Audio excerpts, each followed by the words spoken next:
Hello, hello. Oh my gosh, hello, happy Sunday, you good people, friends, lovers. Thank you for joining us. We are glad you are here. This is 5 Minutes with Robert Nasir and Amy Nasir. And you know who you are. Thank you for being there. Man, am I glad you are here. Happy springtime, everyone. It is. It is springtime. It is Easter. And it is a love fest. We got to talk about this. Today is Sunday, April 17th, 2022, the 106th day of this, your best year yet. 259 days left to make it so. 253 days until Christmas. 198 days until Thanksgiving. Halloween, excuse me. We got to start talking about Halloween again. We always do a big lead up to Halloween. Everybody. Well, we talked about the Valentine's and then Valentine's 2, White Day that they celebrate, the second Valentine's, and then Black Day, the third Valentine's Day, but now it's Easter. So we hope you're enjoying your Easter candy. Here's our Easter basket here. In case you're wondering what were things like for the Nasirs on Easter. It's, it was a little, I think our video is a little bleached out there. I'm going to adjust that just a bit. Our Easter basket was not our usual big Easter basket. We don't really need a big modest. Easter. We don't need one. I think we might finally be adults. We might. In that, we're starting to get a little more nuanced about I did recommend Z chocolate, and I hope some folks did have better chocolate for the holidays. But we're kind of doing the Russell Stover and the Ferrero Rocher and kind of basic stuff. Cadbury cream eggs. We even got a couple of Hershey's Kisses here. Look at that. But the more kisses, the better. We got to talk about the more kisses, the better. But first, on this date, April 17th, in 1964, the Ford Mustang was officially unveiled at the World's Fair. Now, what I love about the Ford Mustang is that they still make them. It's the strangest thing. Ford Motor Company stopped making the Focus, and they stopped making the Fusion, and they basically stopped making passenger cars. The weirdest thing, but there's just not as much of a market for them out there. And what's strange about that to me, well, everything is strange about that to me, but we went to London 2 weeks ago. And everybody in London drives these tiny little cars, and the reason is they're concerned about climate change over there, and so they give people who drive little tiny cars special lanes. And meanwhile, here in the States, everybody's buying SUVs, and you can't buy a passenger car from Ford Motor Company anymore. So I love that the Mustang is still out there. The Ford Mustang debuted on this date, 1964, at the World's Fair, which was in Flushing Meadows, New York. April 17th, 1964. That same day, the new car also debuted in Ford showrooms across America, and almost 22,000 Ford Mustangs were immediately snapped up by buyers. Outstanding. So happy birthday to the Ford Mustang. There's a new version, an E-version coming out, which is good for me because they're eliminating more and more gasoline engine vehicles and passenger cars. If they've got an electric version of it, that's a good thing. We've got a good friend. In fact, we spent some time at Greenfield Village with him today. That's engineer right. At the Ford Motor Company working on hybrid electric vehicles. You talk to this guy and you love these things. I know we have a lot of friends who are very concerned about the climate change movement and what that's doing to fossil fuels. Well, I don't have it on my jacket, but I do have the I Love Fossil Fuels pin from Alex Epstein. You should have one of those too. But these hybrid electric vehicles, these are great. They're just great, enormously powerful. The utility of having a 240 or 400 volt power plant on a car is amazing. The stuff they can do is amazing. So happy birthday to the Ford Mustang and the Mach-E electric version that's coming out soon. Also on this date, we wish a happy birthday to J.P. Morgan. We talked last week. We've been watching a show called The Gilded Age. Yes. Another one where I know we've got friends who are going to get their hackles raised. This show is going to be all about getting our hackles raised, whatever hackles are, who knows. I know the hairs on the back of your neck when you're an animal and you get into fighting mode. The Gilded Age, even though that title sort of belies the cynicism that people have about the 1890s, 1900 turn of the century, it's a great series. You should watch it. Really good. Even when they show it's not literally J.P. Morgan, but the character who is essentially taking that role in the series, even when he's totally ruthless and is destroying people, it's because they have wronged him and because he's protecting his reputation as a man who does not tolerate that. Good show, good series, lots of fun. You should watch that. Happy birthday to J.P. Morgan, born on this day, 1837. It's also the birthday of Señor Wences. Now, I didn't know much about Señor Wences, but my mother would always refer to him, and I found out he's that Spanish ventriloquist. Now, I've shown it on the show. I don't have it right now, but my bunny, I have a hand puppet of a bunny, but Señor Wences would make a hand puppet out of his hand. You know, you would put the mouth, the lips on there, and he would put little eyeballs on his fingers. So happy birthday to Señor Wences, born on this date in 1896. And it's interesting, he just passed away in 1999. This man lived to be 103 years old. I love that. I absolutely love that. It's also, and this one I actually have to I have show and tell. It's International Haiku Day. And for those of you who already know what a haiku is, there we have a haiku how-to. I found this on the internet. And they tell you how to do a haiku. And for those of you listening to the audio, I'll read this. It says, a haiku how-to, 5 syllables in the first line, 7 syllables in the second line, and 5 syllables in the last line. Very simple instructions. But I saw this graphic. It's, one of these school websites where they put this out here. I thought, what a waste. Because they didn't make it a haiku, so I fixed it. Here, let me put that up. There we go. 5 syllables first, 7 syllables second, 5 syllables last. There's a haiku how-to for you. I probably could have done a better job with the graphics, but I find that enormously amusing. Somebody who apparently wasn't as much into haiku, Mark Monroe on Facebook, who knows that I am sharing this. I am not invading his privacy, but he posted, I do not haiku. What is the point anyway? I cannot even. Very good. Which is a great haiku. A non-joke, the joke is in the joke. I love it, absolutely love it, and thought that was pretty cool. There's some other great haikus that my Facebook friends have some really great haikus, and I have linked to them in the show notes, so you can take a look at those. But, for example, from Linda Cordair, the art goddess at Cordair.com. Yeah. She posted a picture of big jasmine bush and posted Jasmine in full bloom, an intoxicating scent, neighborhood, perfumed. And what I love about that is 7 syllables and only 3 words. I love that you can do 573 with, only 8 words in the whole thing. Jasmine in full bloom, an intoxicating scent, neighborhood, perfumed. Love that. From Linda Cordair. We also have one that says, I think this might have been from Linda too, but I don't have it notated. It's in the show notes. Objectivism, ideas for flourishing, success is in 'em. I especially like the in 'em at the end there. Very, very cute. So it's International Draw a haiku. And if you have a haiku, if you've ever written a haiku, share it in the chat. Favorite part of the show is always reading your chat messages. So, hello Chandler, good to see you in there. Why is Facebook not showing me the usual? Let me refresh my screen here because I absolutely have to see these things. Because I know Petya is over there on the Facebook chat. Yeah, and I did confirm that YouTube is functioning well, and good. Chandler's actually on there. Everything looks the way it's supposed to. It's just not showing me the, I'll read them off the other screen where they are. I have a special monitor that I use to monitor the chat because it's a real challenge to do that live. Yeah, so we have a great show today, everybody. We're going to be talking about SEX. Ha ha ha. All the birds are doing it. All the bunnies are doing it. We've got to talk about that. and the reason we have to talk about that is because it's Easter. And obviously Easter is the time for sex. Because it really does make sense. So happy Easter. First of all, happy Easter to everybody. Again, I've got the makeshift Easter basket here. Maybe I'll even dig in a bit. If Amy is talking, I can get away with eating a marshmallow egg or something. But on Friday, which is, of course, Good Friday, I don't know. In America, Friday's so always a Good Friday. It's kind of a bad day, actually, for everybody Jesus. Loves Fridays. Got to get down on Friday, Friday. We all know the song, right?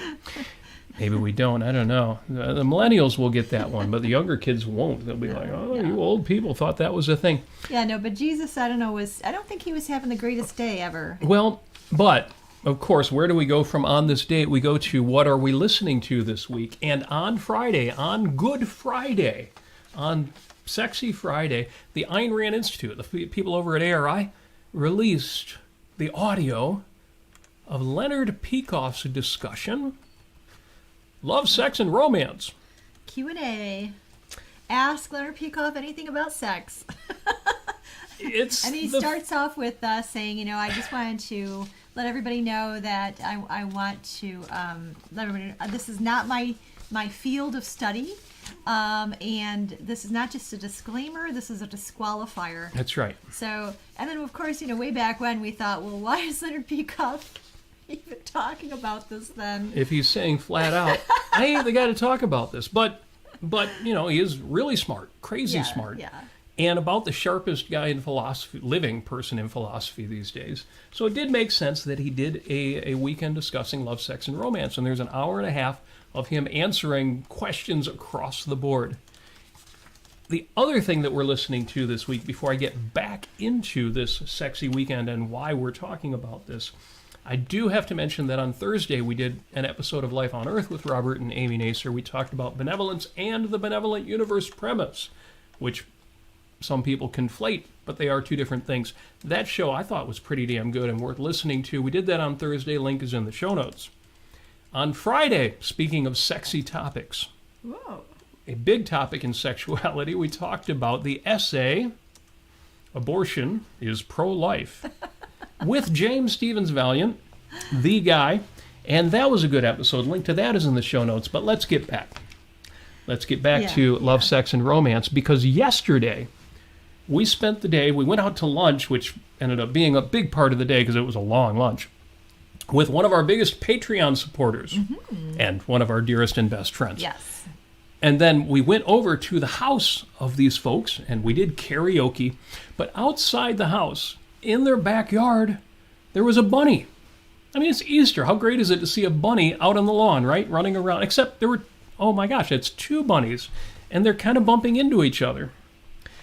And it was the funniest thing. These bunnies were Twitter-pated. If you don't know what Twitter-pated is, you haven't seen the movie Bambi, but I've got links to that in the show notes. These bunnies were falling for each other. And it was especially funny because they were younger bunnies.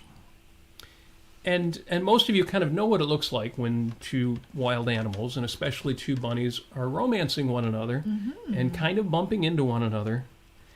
And this poor boy had no idea what he was doing. He was just He looked more like he was kind of just running into her and like falling over. And he was... And if you've seen the Bambi cartoon, of course, you know he was Twitter-pated. He's just overwhelmed with his own romantic feelings. That's right. It was so sweet and adorable. And then these two other bunnies come around, and I think they seemed to be saying, look, if you're not going to get it done, we'll step in here. Right. It was the funniest thing watching these four bunnies run. And this poor girl was impatient for this poor guy who couldn't figure out what he was doing. It just reminded me so much of real life. And people, not me, but people. Romantic and sexual experiences can be a little bit messy, and they may not actually go the way that you would want them necessarily at first.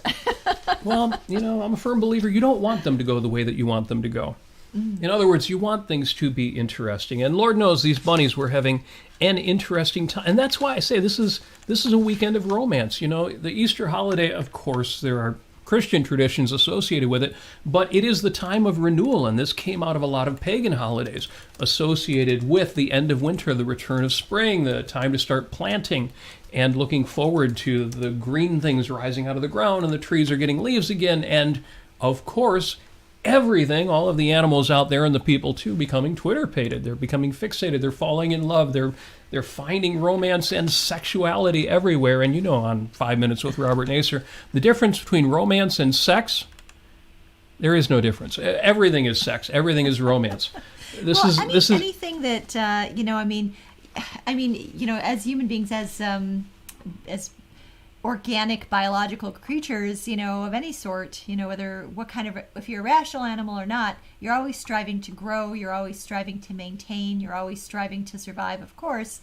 But the sun comes out and the grass starts getting greener and the flowers come up and it's beautiful and there's sweet, sense of plants, in the air, and it's just becoming so much more auspicious to life in general. Yes. And we have the reminder that there are means and there are ends.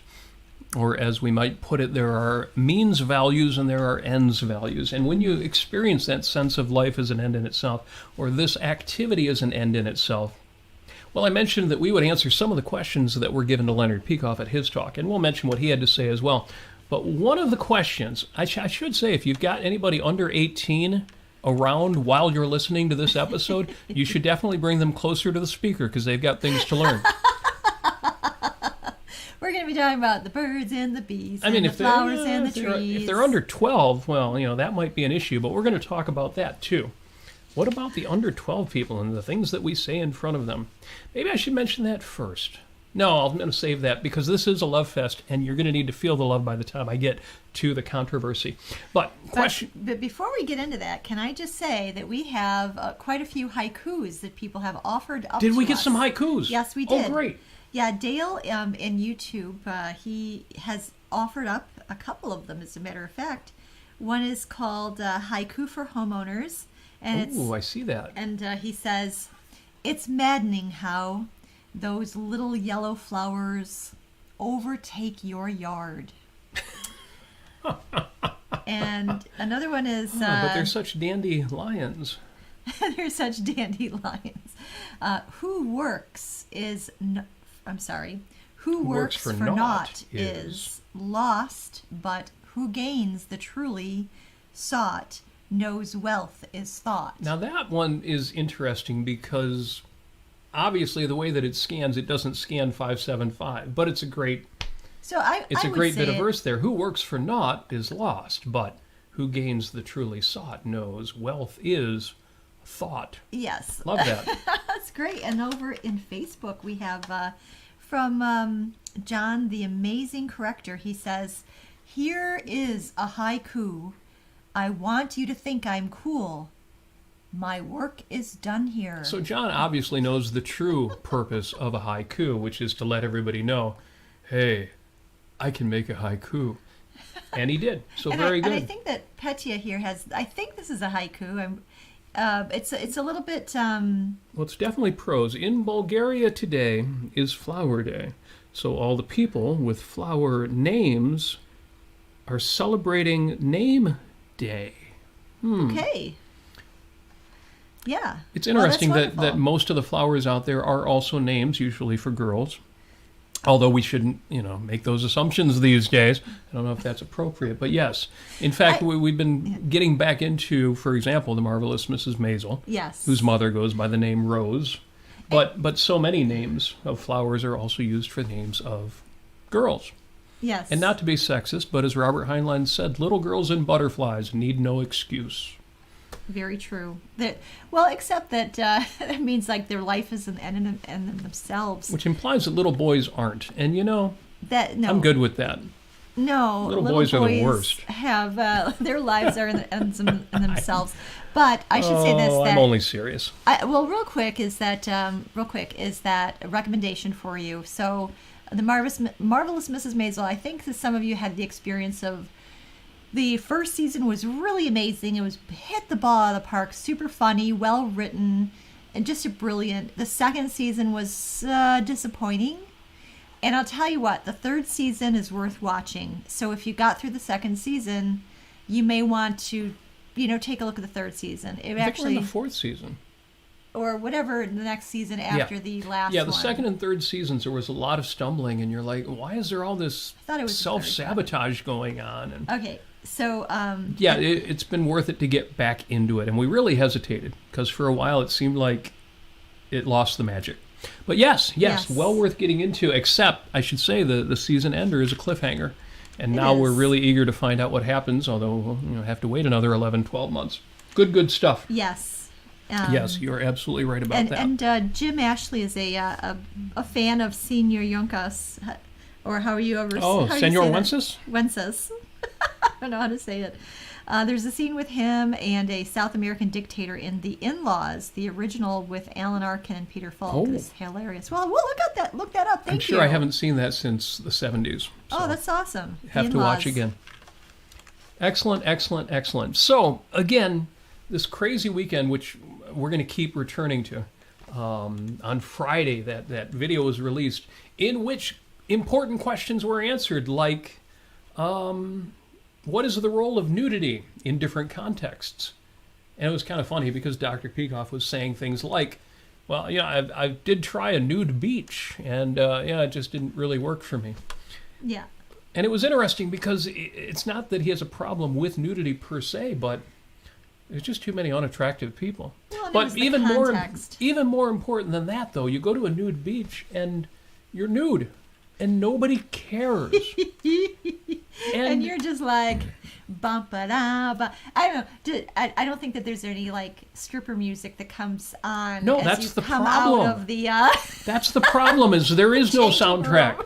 Nobody cares. Now, when I'm shorn of these fine clothes I wear, I want somebody to care about that, and you don't want your body to be shown before indifferent eyes. Right. Somebody should care. Yeah. Now, yeah. I know there's a certain healthy attitude that says, well, people do care. They just don't make a big deal out of it. They just think it's nice. I don't know. I don't know if I can settle for nice. So, your mileage may vary. It's a psychological issue, but I absolutely agreed with that. Oh, goodness.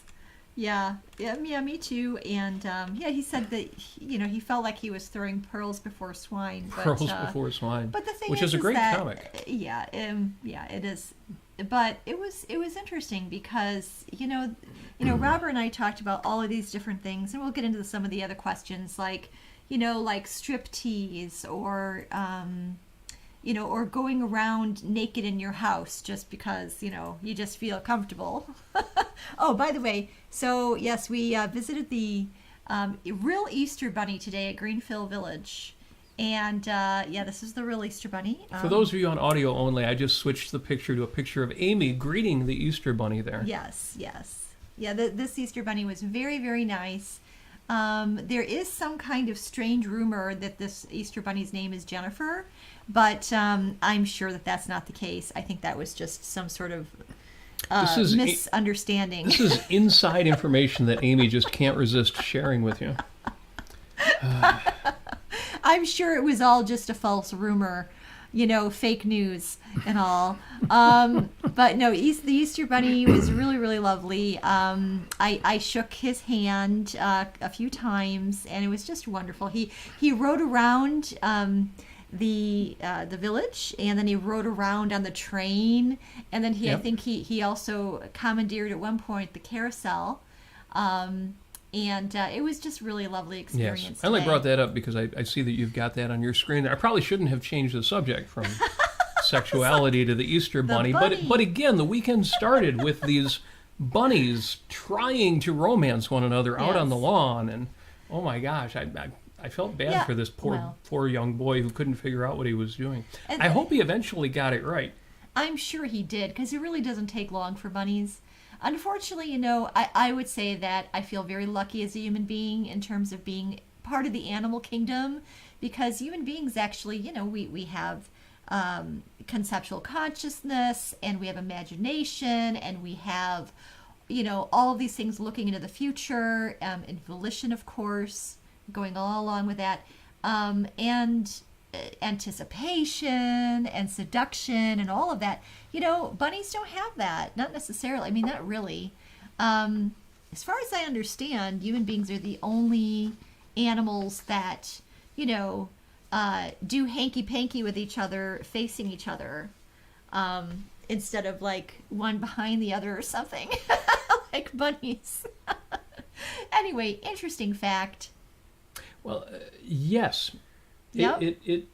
Yes. So that would lead to the question of,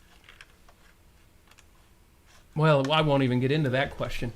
It just reminds me when I was young, there were so many things that I've forgotten about in 2022 that were normal when I was young.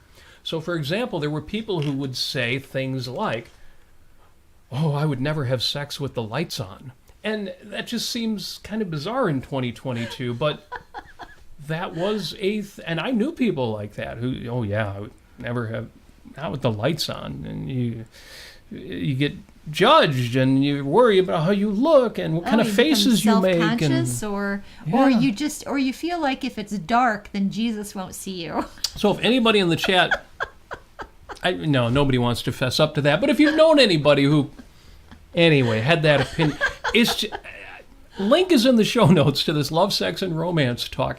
It's great fun because some of it is right on target, and even analysis that maybe you haven't thought of, clarify. And some of it is just so weird and so unusual that even though you might not agree with everything that is said, it makes you think about what you believe.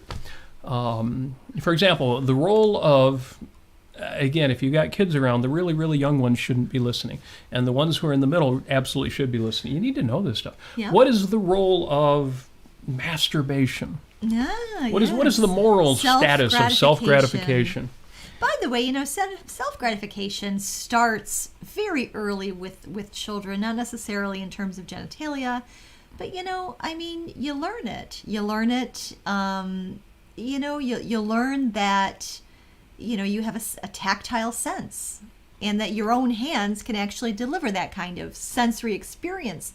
And go for it. And hopefully the first time that you confuse things that feel good that are not sexual with things that are sexual, your parents or whoever else is around doesn't make it too embarrassing for you and guides you into, well, that's okay, but, not in this room full of strangers.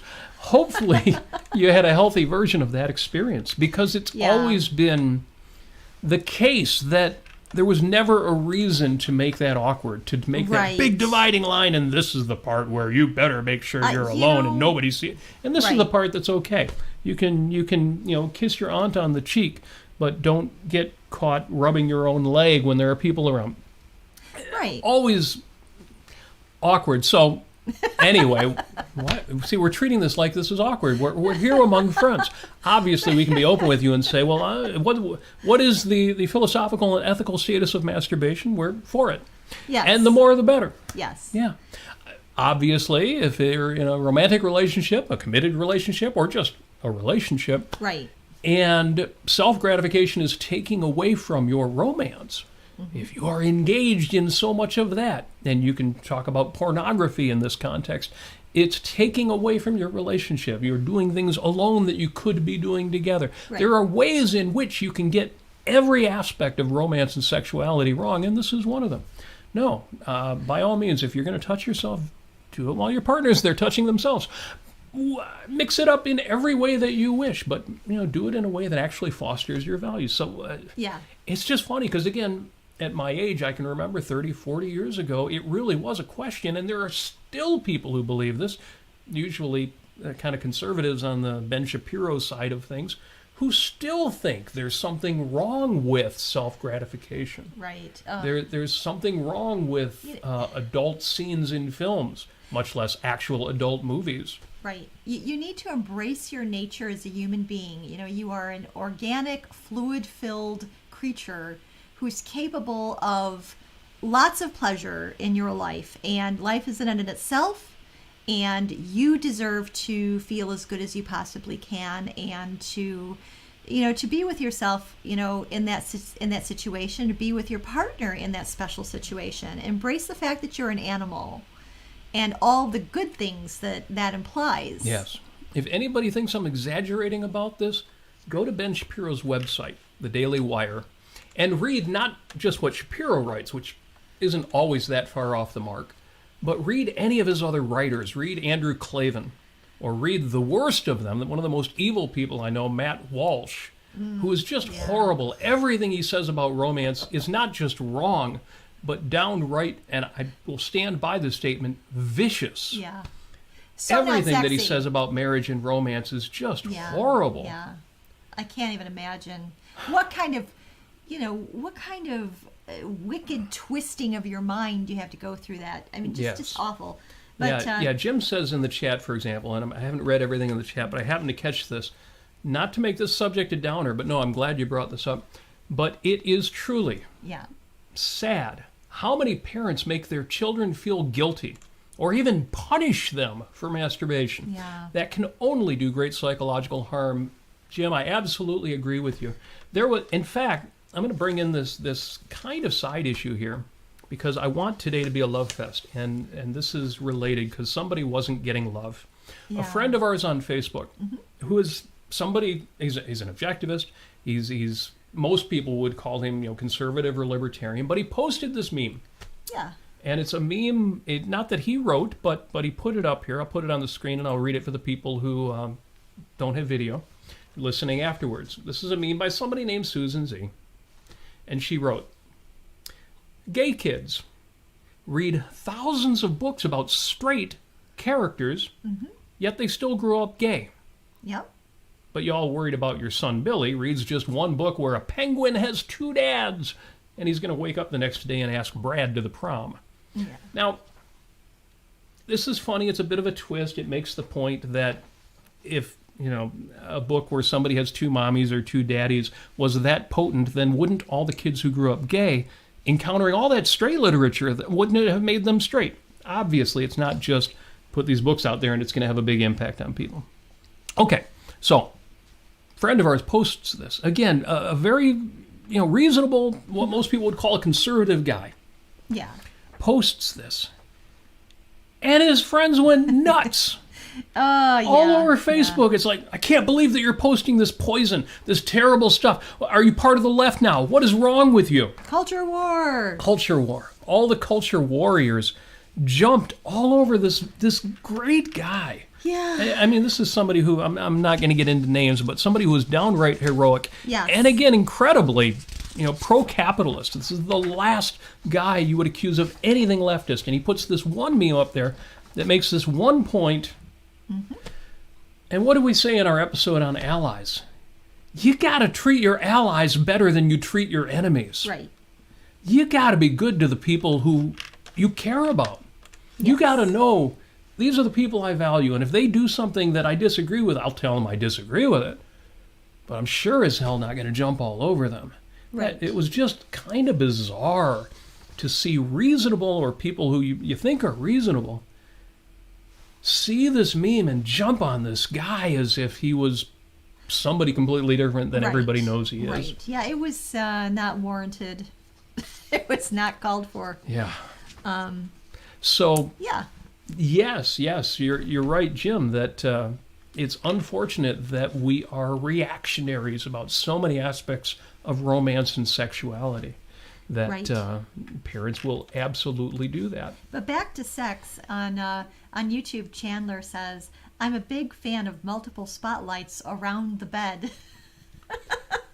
Well, I guess that's in the context of lights on. But what did I say before? Every one of you out there deserves a spotlight at least now and then. Now, I wasn't talking about your sex life, but hey, whatever works for you.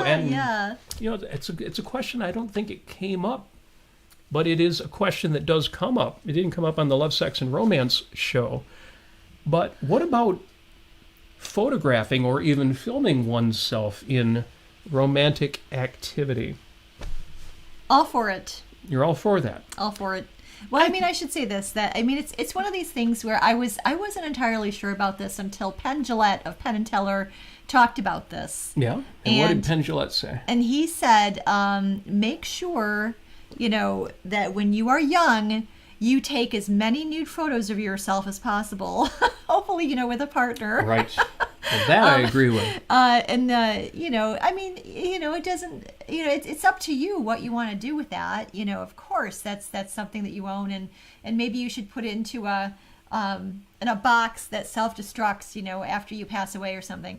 But once you pass away, who cares? Yeah, that's true. People might find it and say, "Oh, let's self-destruct this." Okay. Mine eyes, wash them out. You look back, when you're younger, you should revere the body that you have when you're young. Yes. And you should have that to remember yourself by, when you're older and, the DNA breaks down. Yeah, this is one of your takeaways for the episode. And this isn't just in regard to naughty photographs or videos of yourself, but just pictures of yourself in general. Yeah. Definitely applies to you in the nude as well.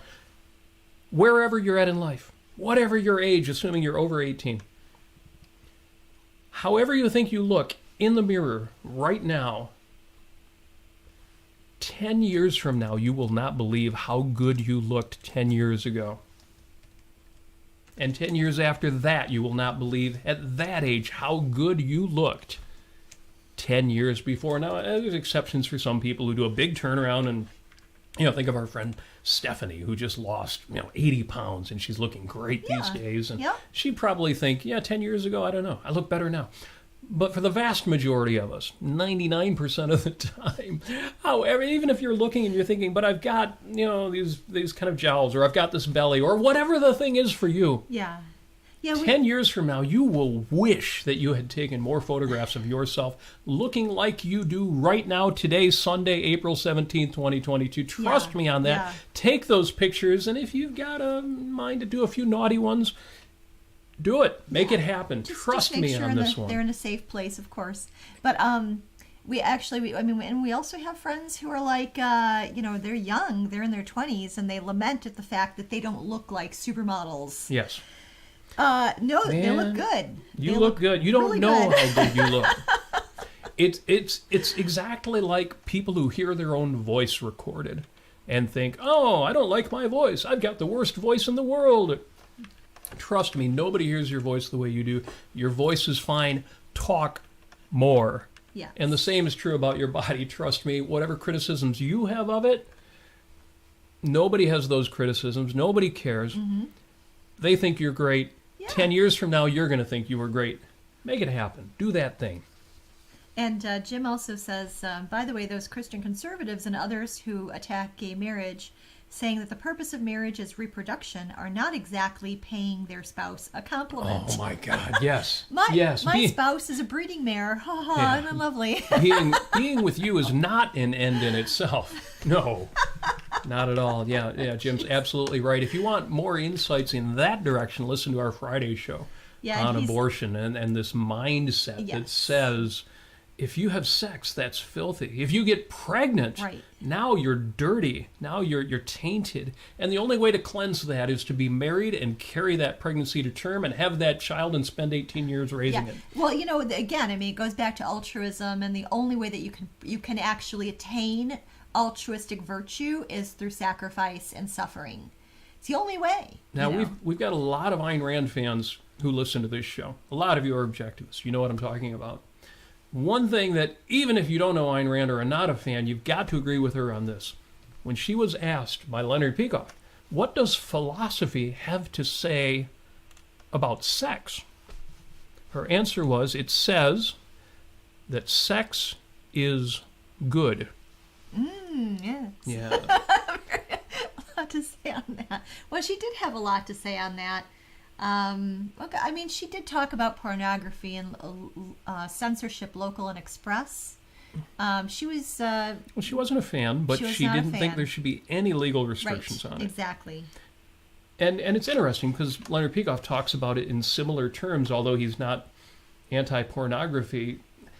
And it's an interesting discussion and something more to do online that we could write about, because although certain things shouldn't be illegal, they're questionable morally. Like adult movies. Mm-hmm. Consider pornography. Obviously pornography shouldn't be illegal. Anything two consenting adults do, including filming it and selling the film, perfectly legal. No initiation of force against anybody. Mm-hmm. Unless there is, and that should be illegal. But then the question becomes, but is it moral to engage in that kind of activity, which normally would be an extremely high value and only appropriate for somebody who you're really passionate about, and to do that for money? And I know a lot of people, and I'm kind of one of them, who would say, no, you shouldn't do that for money.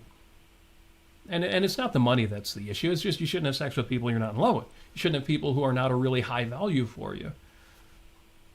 But then, how can you watch adult movies without thinking that person is doing something that I disagree with? So it's complicated. My whole point is it's complicated. Yeah, it's complicated. And Dr. Peikoff was like, well, if I had a very trusted friend who then recommended a particular piece of pornography that was, tasteful pornography. Okay. or there's sex in movies and things like that are a bit more stylized and less hardcore, I guess. And there are even R-rated films, which it was revealed after the fact, did involve actual sex, and it wasn't just simulated. So where do you draw the line on that stuff? And it's so much of it is to do with psychology. Right. Especially in 2022, people will point to sex workers in the movies or in prostitution in real life, escort services, use whatever euphemism you like, who have a psychology such that they know what they're doing, and they're doing it professionally, and they don't believe that it's hurting them psychologically. Mm-hmm. They don't believe that it's tainting their idea of romance or having an impact on their other partners or any of that stuff. And I'm not the guy who can say, no, that's impossible. It's necessarily the case that there must be something psychologically damaging about this. I can make that point. I can certainly say that would be true for me. But I'm not prepared to say, no, there are no psychologically healthy sex workers out there. I'm not the guy to say that. Right. I have no thing. I mean, I would say, yeah, it's for most people, it's probably damaging. Especially considering, the kind of damage people go through in Christianity. And a lot of the pornography and sex working comes out of the fact that we have an anti-sex attitude in Christianity. You get married to procreate, and then you have flings on the side. Because sex is something dirty, and it shouldn't, it doesn't even really come up, in necessary. I mean, I should say this, that I think for most people, people have some kind of sense that they are marrying the person they love, and then that love involves the expression of sex.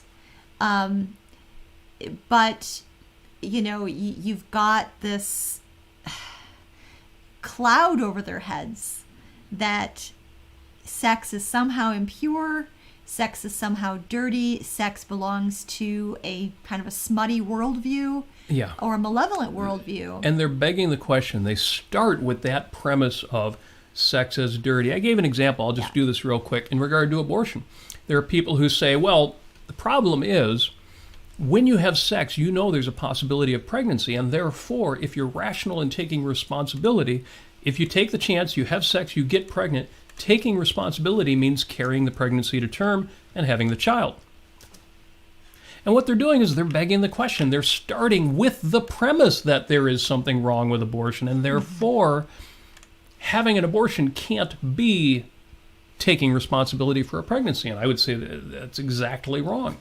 You're right. You should take responsibility. If you have sex and you get pregnant, you should take responsibility. And if that means having an abortion, that is taking responsibility. But they beg the question and say, well, there's something wrong with abortion, and therefore taking responsibility precludes that.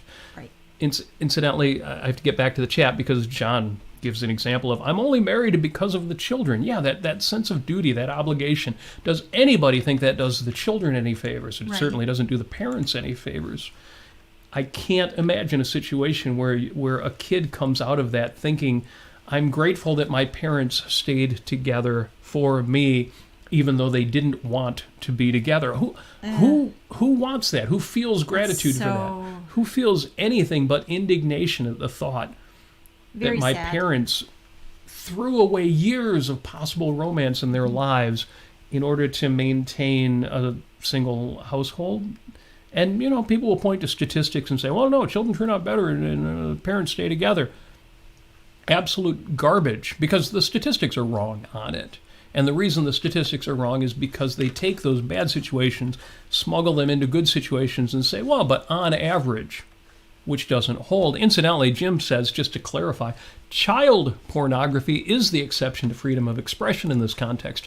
It is a criminal violation of the child's rights and of the parents' rights. I'm sure Ayn Rand would agree. I am sure that she would agree too, and I would go further than that.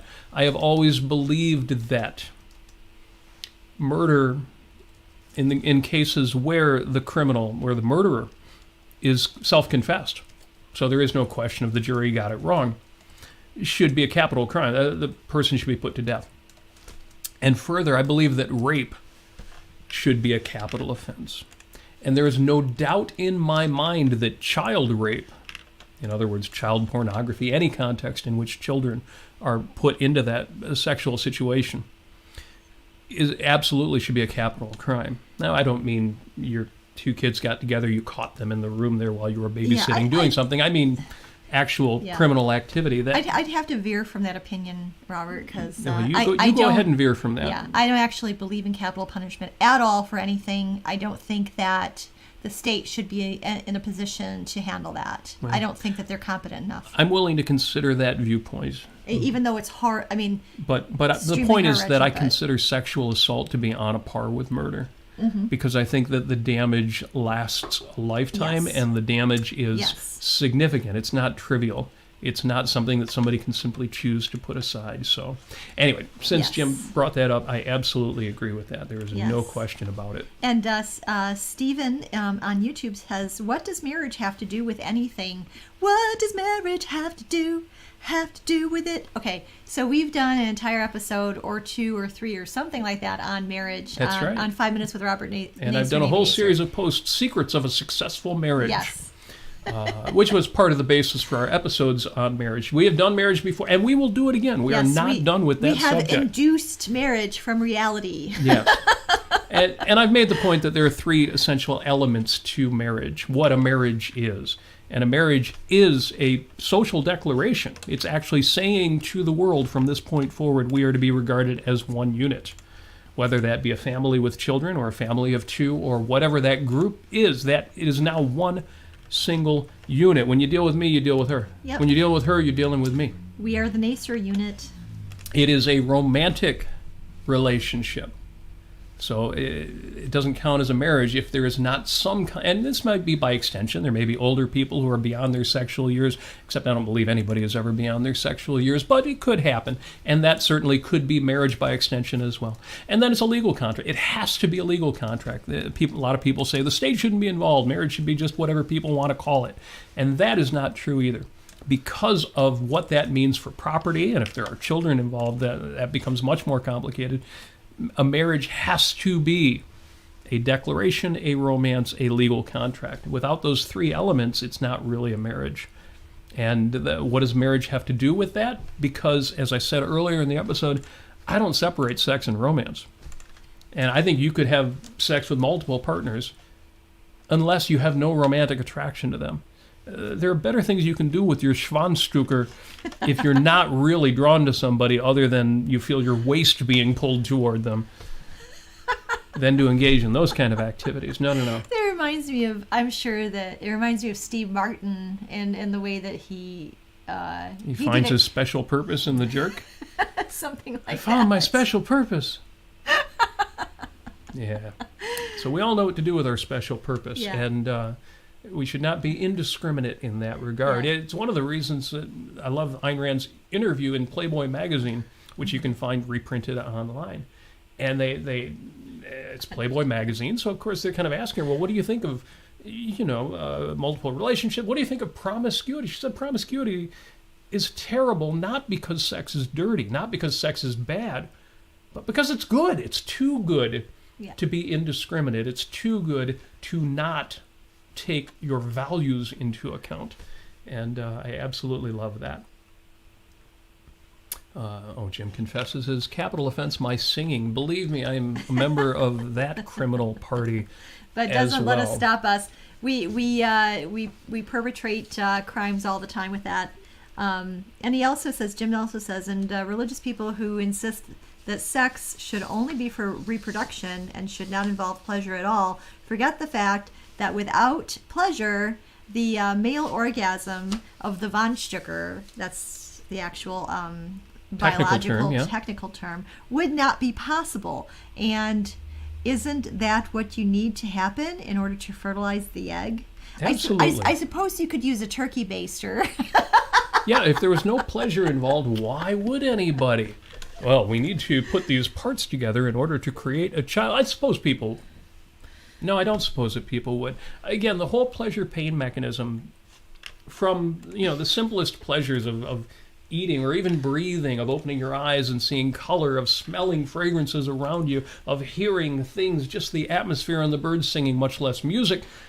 all of your senses, if you do not have a pleasure and pain mechanism, the tragic case of people whose pleasure-pain mechanism doesn't work properly, and they generally don't live long because they don't know when something happens that is harmful to them, and they don't have any reason to pursue the things that are good for them. That mechanism has to function.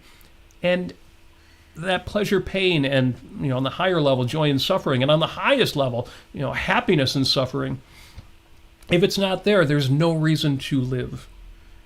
Right. It informs all of our values, from those simple physical pleasures up to the highest and most abstract and intellectual values.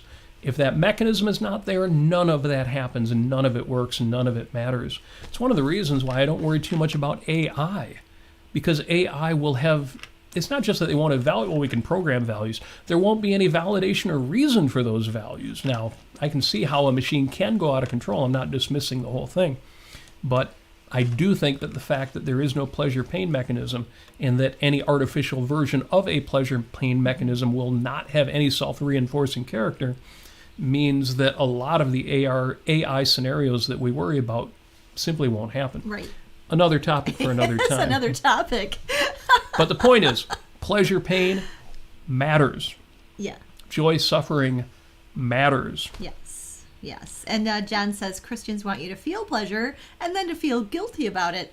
That makes it sound more like they want power, like they want to control you. Yeah, they want to have something over your head. They want you to obey them. Can't imagine that. They want to manipulate you to get you to do what they want to do. No, that can't be. My conservative friends tell me, all of my conservative friends tell me the Christians are the good guys. There you go. It's the godless atheists who will... End of story. End of story. So... Because I said so. Because I said so. Again, a fun talk, and we could riff on this for hours. The possibility of love at first sight. Where does that come from? Yeah. I absolutely believe in love at first sight. I don't believe it's inerrant. It's not always right. Right. But is it really love? Well, you tell me how you define your terms, and I'll show you why love at first sight is a thing. And also why occasionally it can go wrong. So, should women fake orgasms? No. Now, you're willing to say a blanket no, which incidentally was my Absolutely answer. not. Leonard Peikoff has a little more nuanced answer to that, and I absolutely disagree with him.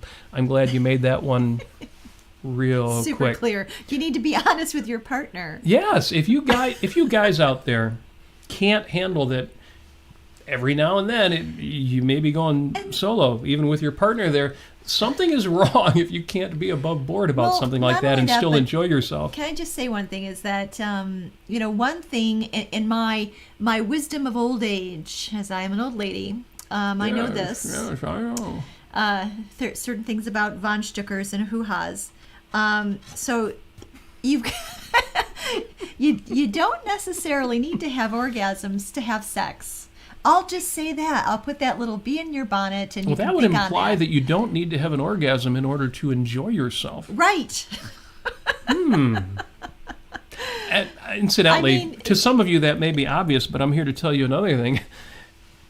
It doesn't even have to be the woman who doesn't have an orgasm for you to still have satisfying sex. Yes. Trust me on this one. There are so many possibilities that if you haven't explored all four of the graph that you would draw for that, then you're missing out. That's all I'm going to say about that. If you think that you have to draw a graph for that, you may be missing out. There's only four possibilities. It's kind of like tic-tac-toe. There aren't that many outcomes possible, but every one of those outcomes has something interesting to offer you. And that's all I'm going to say about that. So there you go, folks. Yeah, incidentally, for Stephen, who had asked about marriage, one of the things Leonard Peikoff does discuss is the role of family in a rational life. Yeah, so, I liked his answer on this. Yeah, definitely listen to that talk, Love, Sex, and Romance. We'll post it in the show notes immediately after the show. Now, as we're running long again. Yeah? We never managed to fit this in 5 minutes. I did mention that I would take seriously and answer the following questions, because this is going to relate to shows coming up over the spring and the summer. Do we really need another positive show or a positive episode of this podcast? Do we? Have we covered everything that's positive? Well, and we're usually positive. We don't spend much time talking about politics. Right. We don't even spend too much time talking about the culture war other than our strategies in that regard. we don't get into too much of the... I mean, there's a freaking war going on right now. People are dying, and the economy is in a shambles right now. With all the challenges we face, from war and crime to the big resignation, nobody can get employees, economic downturns, on top of the personal struggles that each and every one of us face. Is it right to spend an hour or a day or a lifetime in celebration? Yes. Yes. Yes. Do we really need another love fest? Yes. And I seriously asked myself these questions, and I posted it when I announced the show, because I realized, oh, wait, Robert, you're leaning positive again. You're talking about Easter, you're talking about spring, you're talking about romance, you're talking about the positive and not dealing with the negatives. And then I had to remind myself, wait a minute, 5 minutes is one show out of 10,000 podcasts that are out there right now, including hundreds or thousands that are really good and worth listening to. Anybody who wants to hear about the negative, there are other places they can go. Anybody who wants to hear more about sort of news of the day without getting negative, but just, dealing with the war, dealing with politics, dealing with Biden or Trump or whatever, they should be listening to the MIA guy, Missing in Action, Mr. Yaron Brook, who I know will be back soon. And we are looking forward to that. We're so looking forward to. Absence makes the heart grow fonder in this case, because we know he's going to be back. Yes. And it's going to be great. And on top of that, for the news of the day, for topical issues, there's the Ayn Rand Center UK, the Daily Objective show. Yes. And even the show that we do on that network, where we get a little more into the issues. So tell me in the chat if you think I'm wrong, but my answer to the question, do we really need another positive show or positive episodes? Do we really need another love fest? My answer, like Amy's answer, is, yeah, I think there's room. I think there is room for this show. I think there's room for us to get together on Sunday evenings, Sunday afternoons, and have these conversations, which is why I love the chat, is because it makes this a conversation.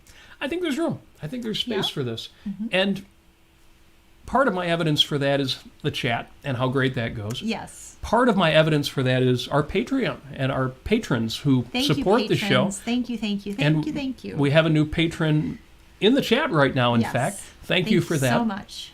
And part of my evidence for that is, again, just to look at the landscape and see there's plenty of other people doing the negative stuff, and we are not here just to fight evil.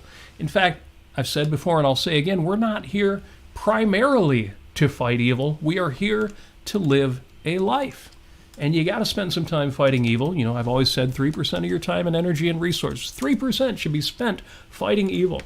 Buying insurance, insuring against bad things, supporting organizations that are fighting the things you think need to be fought, writing your letters to your Congress critters, doing whatever you've got to do to support the battle. 3% of your time should be spent on that. 97% of your time, live your life. Yes. Pursue your values. Well, we're getting some positive responses in the chat, so. Good. Outstanding. Positive votes. Well, I appreciate it. In that case, since we got a positive response in the chat, I'm going to keep doing it. And it's going to get better. We're going to be building this up. I've been doing this now for over 2 years. Amy and I have been doing this for over 2 years. And as you know from the book Outliers, if you want to be really outstanding at something, 10,000 hours need to go into it. Yes. Now, that means full-time 5 years if you're doing that 5 days a week. We've got 3 podcasts going on right now. Put a fair amount of energy into each one of those. So I don't know if I'm quite getting in 10,000 hours, but by the time we've done this another 3 years, it's going to be damn close, and we're going to be damn good at this. Right now, we're pretty good. And good enough that all of you are on board listening, giving us your time and your attention, and sharing your thoughts with us. So I think it's all good. Yes. I think it's all good. Real quick, my Post-it note for the week before I run out of time. It says, and I'm going to have to explain this one. It says, Paul Graham, how not to die, don't give up. And the reason why this is the note that I'm putting up this week on my bathroom mirror to look at every day and consider and think about and take action on is that Gina Gorlin, the psychologist, who has a great Substack that's linked to in the show notes, but Gina Gorlin had posted, not on her Substack, but on Twitter. Oh, let's see. I printed it out, but I don't have it handy. What she posted was, here it is. If I were a VC, a venture capitalist, if I were a VC, I'd immediately invest. in anyone who could prove that they've read and really understand at least 5 of Paul Graham's essays on how to be a founder. Or maybe just this one. And then she posts a link to one of those 5 essays by Paul Graham. And in those 5 essays by Paul Graham, and particularly the one she posts, Graham makes this point, how not to die. And then he talks to entrepreneurs who he has invested in, venture capital, or he's a venture capitalist, but people he's invested in. The successful entrepreneurs, the successful founders, the successful creators, the ones who actually survive that first year, year and a half, whatever it takes, they don't give up. They just don't give up. And he gives advice on how not to give up. For example, he said, don't go back to college, don't start a second company. In other words, don't distract yourself from your primary mission. But above all, whatever happens, don't give up. Don't ever stop. And the reason why that's sitting on my Post-it note for the week, and you can write this down too if you like, link is in the show notes to her tweet, which will take you to those Paul Graham talks that she's talking about. The reason this is my Post-it note for the week is because I'm asking myself that question, does the world really need another positive podcast? Does the world really need another values-oriented podcast? Don't we need another podcast that talks about what's wrong with the world and what you should do about it? Well, we do a little of that, but because I'm 2 years in and thinking, where am I going from here? What's my next move? What's my next? This talk from Paul Graham was very valuable to me. And not just the takeaway, how not to die, don't give up, because there's more in the talk than that. Mm-hmm. But that whole perspective of, if I keep doing this, it's going to keep getting better. And eventually it's going to be as good as I want it. And eventually it will take off. Yes. And by take off, I don't mean that everybody in the world will know Robert and Amy Nasir. All I need are for, say, 10,000 people to know who Robert and Amy Nasir are. Because y'all are so generous in the Patreon that if all I did was 10x the number of you, we'd be done. We'd be good. We'd change the world, get everybody positive and value focused. So that is why that is my Post-it note for the week. Paul Graham, How Not to Die, Don't Give Up. Again, if you don't know what that meant, you'll see it in the show notes afterwards. And with that said, yes, unless there's anything else in the chat that I need to get to, there's a few things that I'll read afterward because, for example, Jim is talking more about AI. But with that said, yes, show notes will be posted within 10 minutes after the show. Those show notes will include links to everything that we talked about, including the day of the year and J.P. Morgan and Señor Wences and International Haiku Day and the fact that it's Easter, all sorts of other good stuff, as well as the Leonard Peikoff Love, Sex, and Romance Talk, Gina Gorland's Twitter post, everything you want to know. We are the gift that keeps on giving. Keep on giving. And we're syndicated on, on Spotify, on Google Play, on the podcast, on Apple Podcasts. That is true. If you ever miss us on a Sunday night, you can hear us everywhere you can hear anything. If you just want to pop us, into your ear and go for a jog or whatever, you're welcome to do that. We are here for you. It's how I self-improve because I do that myself. I go out on my bike rides, I put myself in my ear. It just sounds wrong. It just sounds wrong. Of course, I've had it in my ear before. And listen to it after the fact. If you have any suggestions, ideas for future shows, things you think we should do or things we think we should stop doing, 5 Minutes with Robert Nasir has a Facebook group you can put in your comments. You can also put them right here in the chat. If you want to support the show, and I mean financially, we've got a Patreon and we've got a PayPal account, and they're both accessible. PayPal one-time contributions or Patreon for a monthly support. Both of those links are at robertnasir.com. That can't be any easier, can it? robertnasir.com. You will find links to the Patreon, links to our PayPal, links to our Facebook group, as well as my Twitter feed and my Facebook wall and all sorts of good stuff. I mean, if you're my Facebook friend or if you're at least following my Facebook page, everything we do is posted there, including our Thursday show, Life on Earth, and our Friday show, Leonard Peikoff Essays with James Stevens Valliant. And I think all that leaves is for me to say thank you. We wish you a happy Easter. Love, sex, and romance in whatever quantities you can find any one of those 3 things, which we believe are all identical, or at least should be correlated, related, We wish you success. We wish you flourishing. We wish you all the good things. We wish you Cadbury cream eggs, Reese's cups, or whatever your poison is on this Easter day. And as always, we wish you